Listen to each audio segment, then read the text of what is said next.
Hoje aqui no nosso Podme, estamos recebendo ela, Nina Costa, que está aqui no Brasil. Ela que é formada em psicologia, ela que é consteladora familiar, terapeuta energética, terapeuta espiritual, faz também um reiki. Seja bem-vinda, Nina, aqui no nosso Podme. É um prazer te ter aqui no nosso programa. Obrigada pelo convite, é uma honra estar aqui contigo hoje. O prazer é todo nosso. Então a Nina, que é multitarefas energéticas, espirituais, ela está em uma transição também e eu gostaria de saber um pouquinho, nós também, um pouquinho da tua história, como é que está sendo esse teu processo. Então, o meu contato com a espiritualidade ele vem de muitos anos. Então, eu já sabia, a partir lá dos meus 18 anos, por volta meados dos 20 anos, que eu iria ter que trabalhar com a espiritualidade, mas eu não sabia qual o meio. Em princípio, eu achava que seria em uma casa espírita, né, por questão da psicografia, por questão do próprio despertar, que eu sentia aquele impulso, aquela curiosidade muito persistente. Só que o meu mentor, ele me orientava dizendo que para tudo havia um tempo, e aquele momento não era o meu momento. Então tá tudo bem pré-determinado, e ali já estava plantando essas sementinhas das quais eu colho hoje no que se diz respeito ao profissionalismo ali da parte da terapia espiritual. Eu era, na época, fisioterapeuta e não gostava muito da profissão. Também fisioterapeuta. Também fisioterapeuta. E na época eu tinha uma clínica de fisioterapia e o meu sócio, que naquela época ele era meu parceiro de vida, ele me levou para o espiritismo. E a partir daí começou a minha jornada. Só que só hoje, né, lá depois que eu te conheci, eu acho que tem uns 3 anos, 4 anos já, né, 2020 ali da pandemia, meados, que eu comecei a assumir esse lugar da terapia espiritual. Com uma certa resistência, porque eu ainda estava muito naquela caixinha de se vou trabalhar com a espiritualidade, devia ser numa mesa mediúnica, algum lugar assim, ou escrever livro, já que eu tenho a questão da psicografia, mas não, a questão com a psicografia foi mais uma porta para mostrar que existe aquilo, mas que não necessariamente eu vá trabalhar com isso, ou no futuro eu possa vir a escrever um livro, alguma coisa, mas que foi um canal, um caminho. E como é que foi teu primeiro contato espiritual? Foi na psicografia em que eu recebi uma canalização da minha vozinha falecida, onde ela me orientava de vá fazer psicologia, ou seja, ela abriu aquela caminho, aquele rumo que aqui hoje estou, não como psicóloga, mas eu precisei daquele conhecimento para que eu conseguisse lidar com as pessoas da maneira que me cabe, né, a partir do sofrimento, da angústia existencial. E foi uma forma de eu entender teoricamente as dinâmicas da consciência do ser humano, onde eu comecei daí a debruçar em filosofia, o que foi o facilitador para que hoje eu seja terapeuta espiritual. E como é que tu recebeu esse insight, assim, eu vou para o caminho, tu só foi? Eu fui meio duvidando, aí será que eu conto pro meu pai, não conto pro meu pai? Porque como é que eu vou dizer pra ele que eu conversei com a mãe dele? Sim! Eles são meio céticos. Mas fui e hoje tudo faz sentido e eu tenho plena certeza que ela me acompanhou até um período ali. Hoje eu já não sinto mais a energia dela por umas forças maiores. Ela deve ter reencarnado, mas eu tenho muito a energia dos meus mentores. São 3, né, que eu percebo que formam uma tríade para atuar comigo. Tem a força indígena, tem uma força mais oriental e a feminina, que eu acho que ela carrega mais no meu dia a dia a questão do meu feminino mesmo, né? E por isso que eu trabalho mais com mulheres, majoritariamente. Sim. E essa transição, assim, de carreira, como é que está sendo para ti? Porque daí tu sai da fisioterapia, vai para a psicologia e agora está nas terapias energéticas. No começo foi bem difícil, porque a gente tem essa coisa do ego, do apego ao diploma, ao nome, à nomenclatura. Eu tenho uma mãe que é médica e aí ela meio que sempre questionou essa questão das profissões que trazem mais estabilidade financeira. Então tudo isso entrou em conflito. Mas de novo, como eu já tinha essa informação de que em algum momento eu ia ter que me dedicar a algo que envolvesse a espiritualidade, porque esse é a minha missão, digamos assim, eu resisti, mas não tanto. Mas às vezes, hoje já não gera mais conflito, mas às vezes gerava uns conflitos do tipo, pra que eu tive meu diploma? Hoje eu já entendo, porque eu preciso daquele conhecimento e aquilo ninguém me tira. Mas em princípio foi conflituoso por questões do ego mesmo, que a gente tem uns apegos a partir do ego, né? Mas pela espiritualidade, pelo meu espírito, eu tô assim, completamente certa de que eu trabalho com isso, eu preciso disso, e isso que traz inclusive o meu próprio crescimento como alma, evolução como alma. E tu recebeu algum preconceito por fazer essa transição? Da transição propriamente dita, não, mas preconceito assim, o Conselho Federal de Psicologia não autorizou, então eu não posso dizer que sou psicóloga, mas o conhecimento é meu e tudo bem, sou terapeuta espiritual e tá ok. Fiquei meio chateada, mas já encaminhei lá os documentos, né, para essa chamada ética e não tive mais problemas. Quando eu fui fazer uma sessão de fotos, as pessoas, né, tipo, não sabia que a moça era evangélica. Ela disse, não tiro fotos dessas coisas, porque daí o que são essas coisas? Cartas de tarô, cristais. Daí eu falei para ela, bom, também sou cristã, assim como tu, e Jesus não havia preconceito, mas eu vou respeitar a tua posição. Esses foram 2 pontos mais assim que eu senti do preconceito por eu ser quem eu sou profissionalmente, mas de maneira geral eu peço muito a Deus mentalmente que eu encontre no meu caminho pessoas que tenham afinidade. Então, graças ao bom Deus, eu não passo muitos preconceitos, porque no meu caminho só encontro o pessoal gratiluz, digamos assim, não é só o pessoal que fala da minha língua. Tem muita intolerância ainda, né? Existe, muito preconceito, muita intolerância, porque às vezes as pessoas ainda não conseguiram trabalhar nelas, de quebrar essas intolerâncias religiosas. Na internet eu recebo alguns haters, digamos assim, de outros psicólogos, às vezes nem formados são ainda, mas falam que eu tô atuando na pseudociência. Aí eu digo, beleza, não deixa de ser uma ciência. Um dia a verdade vem e tá tudo bem. Sim. Aí nesse caminho teu, tu teve filho, no meio desse teu processo, nessa transição. Como é que foi pra ti? Foi outro conflito. Foi outro conflito porque, não que eu não ame meus filhos, mas eles não foram planejados, né? Hoje, de novo, sempre depois as fichas caem, a gente entende os porquês. Eu tive que aprender a ser mãe, eu tive que ressignificar quem eu sou no mundo, porque eu já não sou mais a mesma pessoa. Ali, quando nasceu o Kaique, foi uma primeira virada de chave, e aí quando veio a Isabela, daí aquela ali parece que terminou o giro todo da fechadura, né? Sim. Do que eu vou ser como pessoa no mundo. Né? Foi bem difícil. Eu não tinha me ligado, mas eu entrei numa... Não que seja uma depressão pós-parto, mas foi aquele que eles falam que é aquele momento mais cabisbaixo. Não chegou a ser um diagnóstico de depressão, mas eu entrei ali naquele estado depressivo, né, de questionamento, de não estar satisfeita com o meu casamento.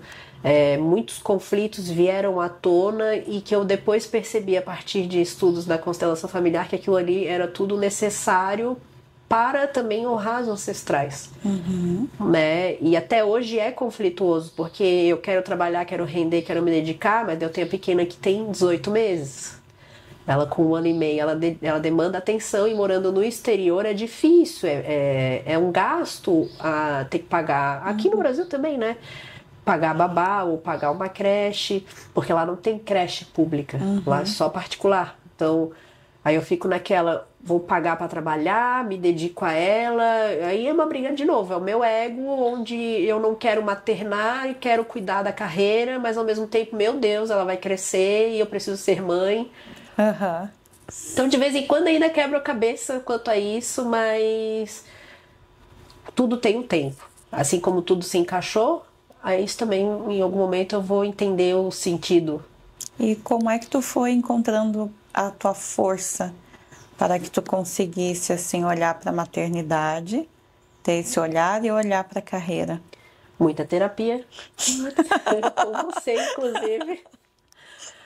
Estudos, Sim. estudos, né? Porque daí eu fiz o curso de Reiki, fiz o curso de constelação, tudo isso vai me trazendo uma base estrutural, assim, do meu ser mesmo, né? De voltar pro meu eixo e conectar com a minha essência. Aí também tive a oportunidade de ir lá em Orlando mesmo fazer uma consagração da medicina da floresta, né? Vulgo Santo Daime, Ayahuasca, enfim, eles dão vários nomes, e consegui aquilo também já entender um pouco do que eu preciso olhar, apesar de que houve momentos em que eu fiquei mais conectada a outras informações, mas um insight muito importante foi esse, de eu ir atrás das relações, nutrir as relações, não entrar na lamúria e no sofrimento do vitimismo. Ali foi um marco onde confirmou muita coisa que eu já estava observando, né? Foi mais uma confirmação. E continuo em terapia, porque não tem como. Sim. Tem muita gente que não sabe o que é o Santo Daime. Aí eu queria que tu explicasse ali como é que foi esse teu processo.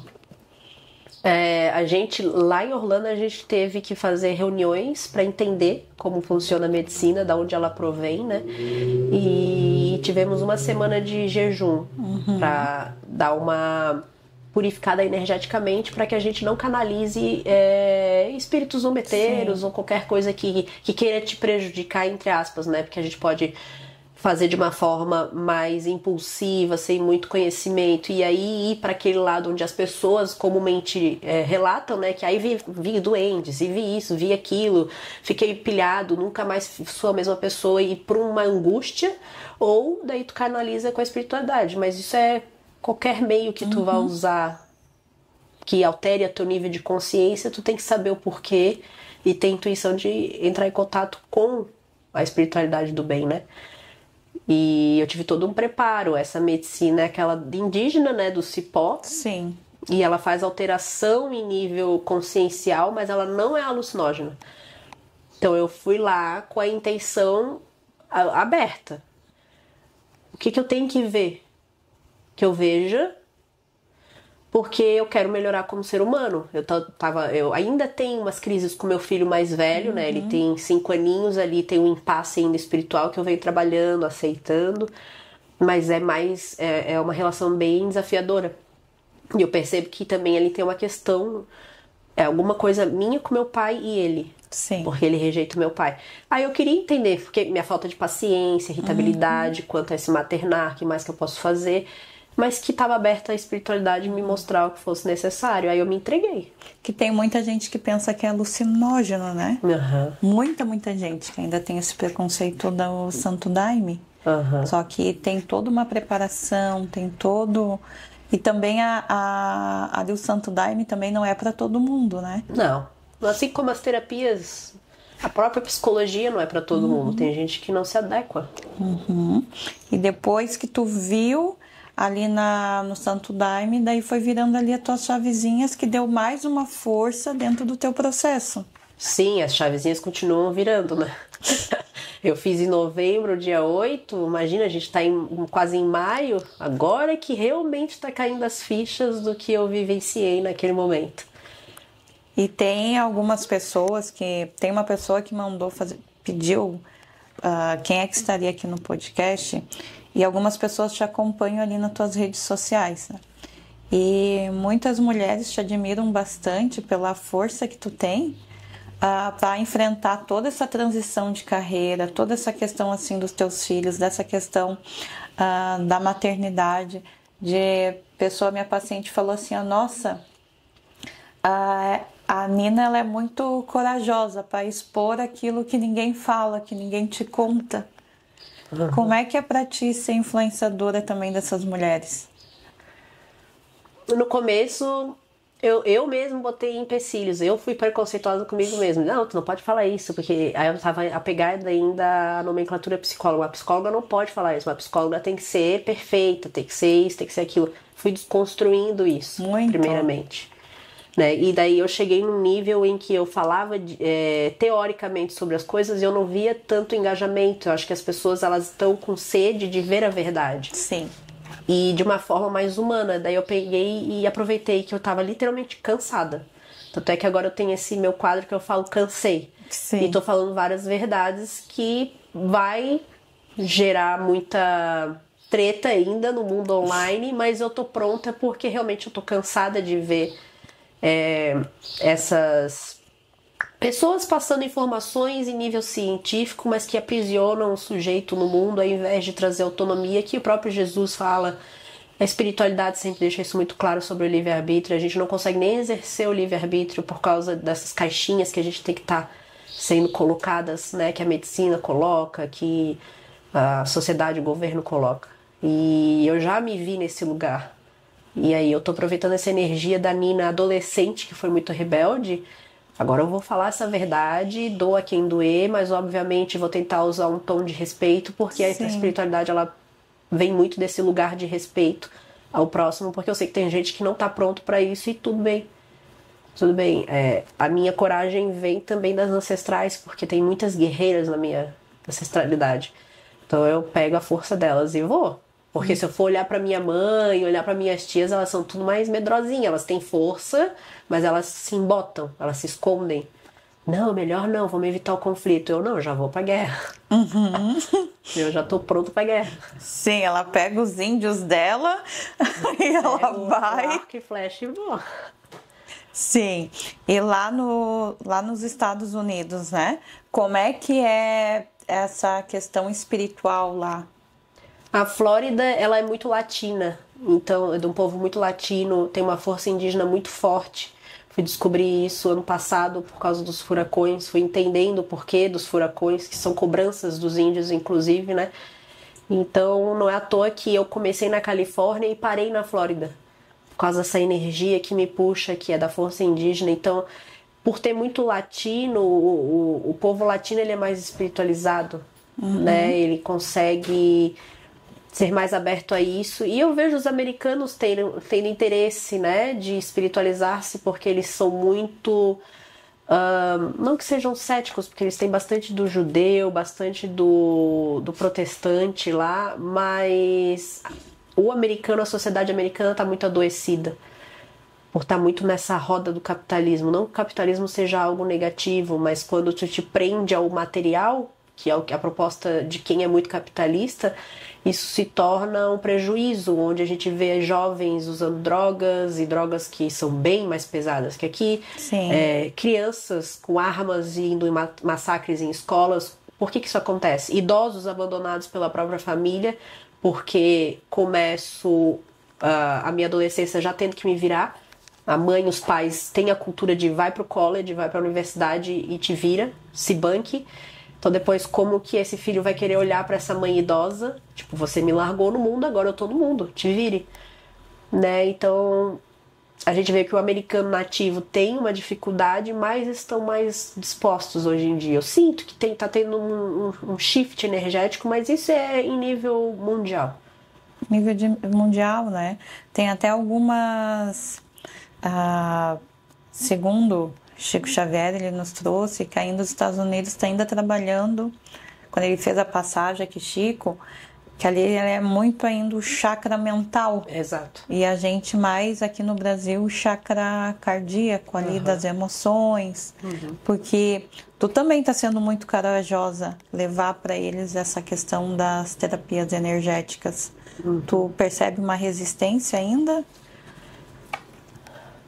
Por exemplo, quando eu converso com as pessoas, elas estão dispostas. Os jovens estão bem dispostos. Eu tenho uma cliente americana, ela vai em centro espírita, ela já tem acho que 20 anos que ela treina o português, que ela pratica a língua, então ela vai tomar passe, então ela é bem disponível, ela tem muita sede de vir pro Brasil, ela sente essa diferença, ela mesma se queixa, né, da diferença da cultura americana, da brasileira, que aqui tu tem uma casa, tu se sente em casa, lá é tua casa, só que eles são mais fechados, cheios de regras e amedrontados, porque ali tu pisa um pezinho fora da curva, tu é preso, é punido, e tudo bem, porque o país prosperou dessa maneira, mas está num momento que dá para dar uma transformada ali, que os americanos têm potencial para levar para o mundo uma nova perspectiva mais humana e menos materialista. E faz sentido serem mentais, porque ali tem muita ciência. Sim. E o que te levou tu ir para lá? Capitalismo. Eu era aquela de, porque o Brasil é tudo muito caro, é muito difícil, porque no fundo, sendo bem honesta, eu nunca passei perrengue no Brasil. Né? Eu sou, como dizem, privilegiada, de pai e mãe que se dedicaram, saíram da pobreza e adquiriram seus bens, e aí eu nasci nesse berço onde eu tive privilégios, graças a Deus, e aproveitei isso em nível de, vou me mudar para o exterior, vou ver como é que é lá. Eu tenho uma coisa com o Brasil que ainda preciso resolver, ali da política, que me rebela muito, fico muito nervosa, me desperta sentimentos muito negativos, né? Mas no que diz respeito à minha família, Florianópolis, o meu berço, a energia indígena, tudo isso tá me puxando de volta, porque eu acho que eu precisei me afastar para ver que eu preciso deles, crescer, ter tido meus filhos, né? Mas eu fui embora impulsionada para continuar na psicologia, estudar psicologia do esporte, para tentar unir as formações, né? Fisioterapia e psicologia, apegada ainda aos títulos. Então, o que eu faço para juntar os dois, para não jogar fora?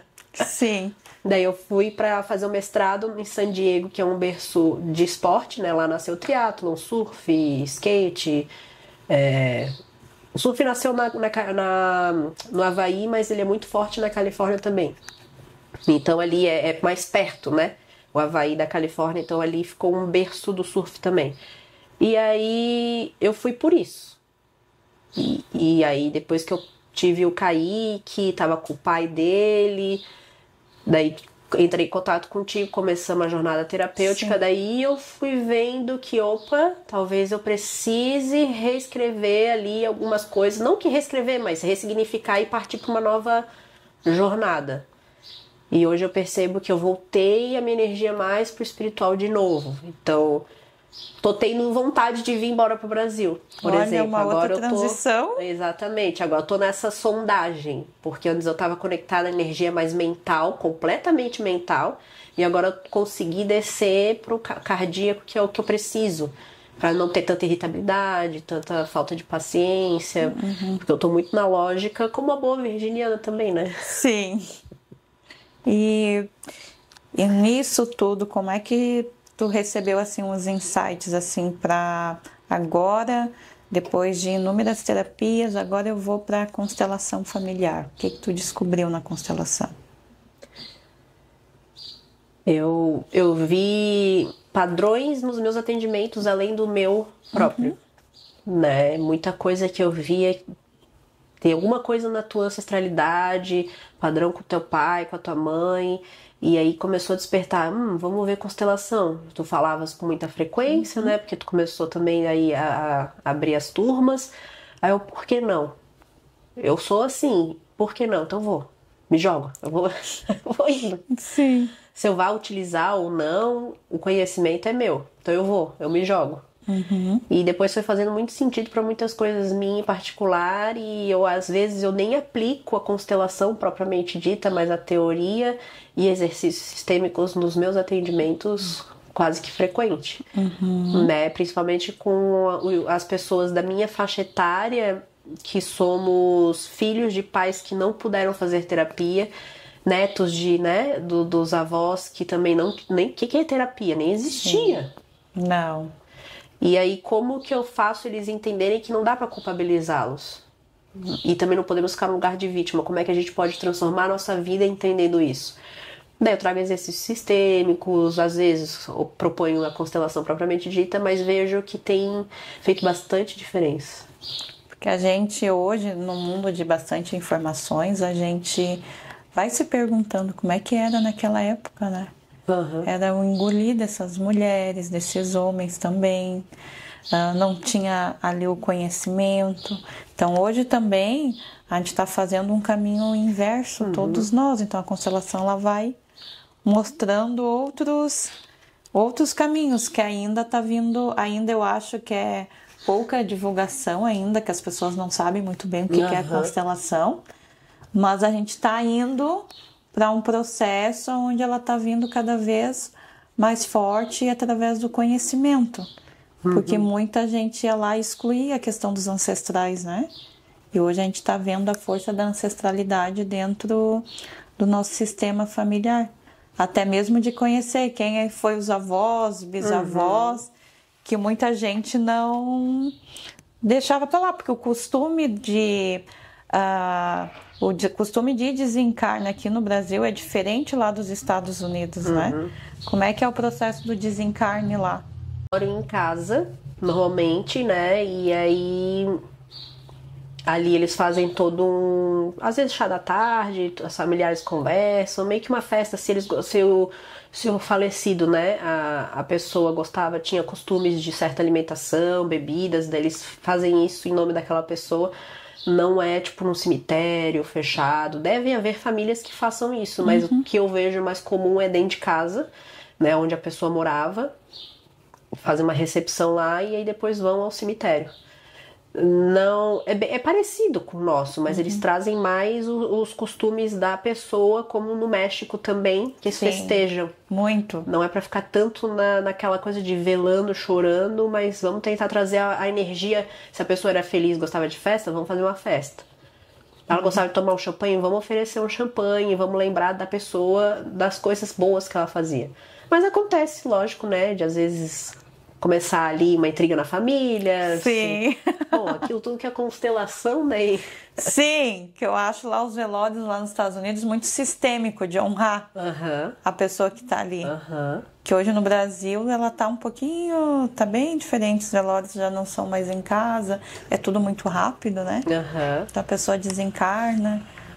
Antes a pessoa desencarnava pela manhã, daí já tinha ali as homenagens, à tarde já tinha ali o enterro.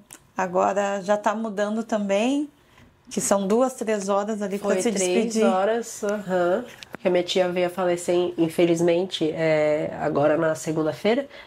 E foram 3 horas de velório. Eu me impressionei, porque da minha avó foi mais longo. Sim. Do meu tio foi mais longo, e foi tipo 8 anos atrás. Não é tanto tempo assim, já mudou. Sim, isso também vai sendo muito traumático também para as pessoas, que eu percebo assim. Que a pessoa ela estava contigo, daí tu recebe ali a notícia em 3 horas, tu recebe num dia de manhã e tu tem 3 horas, no máximo 4 horas para se despedir ali da pessoa. E eu vejo muito tudo isso, não vejo na questão assim espiritual, mas eu vejo também muito capitalista. Claro. Das funerárias também. Eles falam que não, mas eu vejo assim muito questão assim do capitalismo, que daí não dá aquele tempo até para a família passar a absorver tudo aquilo que está acontecendo. Então acho que lá nos Estados Unidos ainda eles preservam o tempinho ali, as despedidas com mais calma, o processamento, as homenagens, tudo muito sistêmico. Porque aqui também estão no processo que a pessoa desencarnou e já guarda tudo e já tira tudo, como se a pessoa não existisse. Não, lá e bem falado, né, das homenagens. Quando não se faz um velório em casa, eles fazem numa igreja. Sim.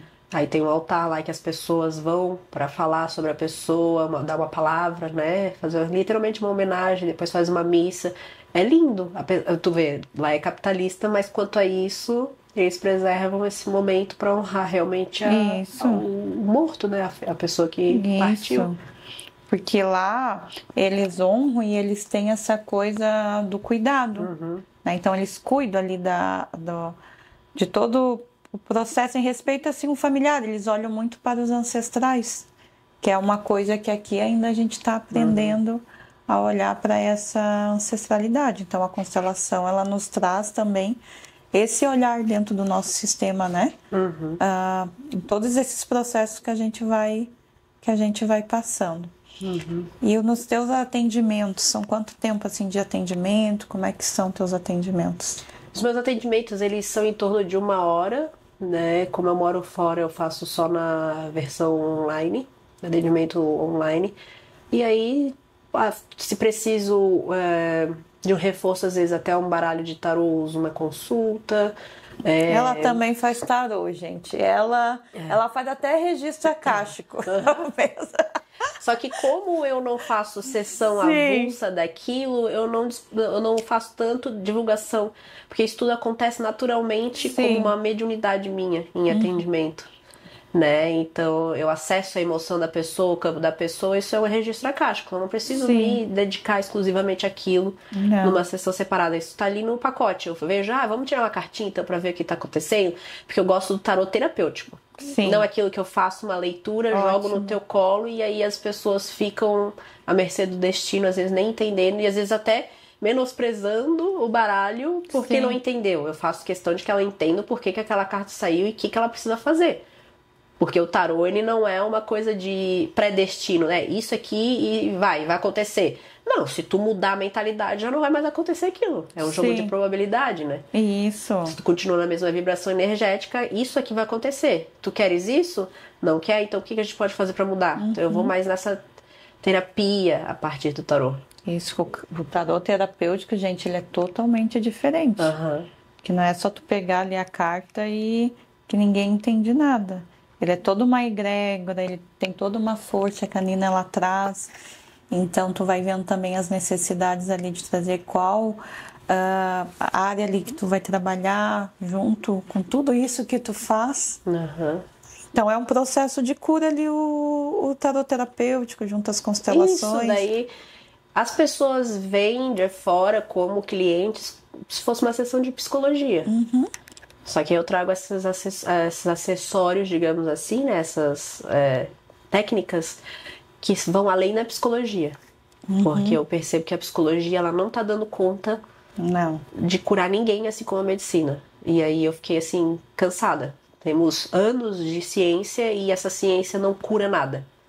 Gera mais dependência às vezes. A gente vê pessoas que têm a vida inteira em terapia na psicologia. Mas por quê? Cadê a autonomia?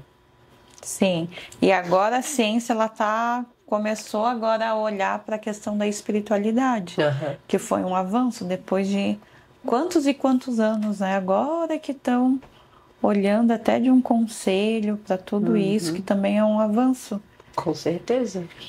Então quero te agradecer pela tua entrega de hoje, agradecer assim do fundo do meu coração.